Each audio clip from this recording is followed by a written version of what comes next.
Kerala style சம்மந்தி எப்படி பண்ணலான்னு பார்க்கலாம். 3 காஞ்ச மிளகாய் எடுத்திருக்கேன். 1/4 ஸ்பூன் எண்ணெய் விட்டுக்கலாம், வறுத்துக்கலாம். மிளகாய் நல்லா வறுந்தாச்சு, அதை எடுத்துக்கலாம். மிக்ஸி ஜாரில் அந்த மிளகாயை போட்டுக்கலாம். ஒரு மூடி தேங்காய், பெரிய தேங்காய் எடுத்திருக்கேன், அது தேங்காய் துருவலை போட்டுக்கலாம். 12 சின்ன வெங்காயம், சின்ன பீஸ் புளி, ஒரு துண்டு இஞ்சி தோல் சீவிட்டு கட் பண்ணி வச்சுருக்கேன், கருவேப்பிலை, இது எல்லாத்தையும் போட்டுடலாம்.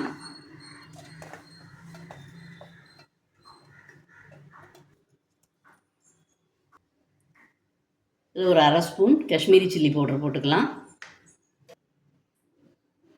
தேவையான அளவு உப்பு போட்டுக்கலாம். தண்ணி விடக்கூடாது, தேங்காய் எண்ணெய் விட்டு தான் அரைக்கணும். 4 ஸ்பூன் தேங்காய் எண்ணெய் விட்டுக்கலாம்.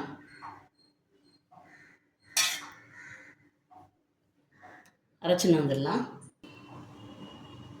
இந்த மாதிரி தான் குறப்பாக இருக்கணும். இப்போ இதை உருண்டையாக பிடிச்சி வச்சிடலாம். கேரளா ஸ்டைல் சம்மந்தி சூப்பராக ரெடி ஆயிடுச்சு.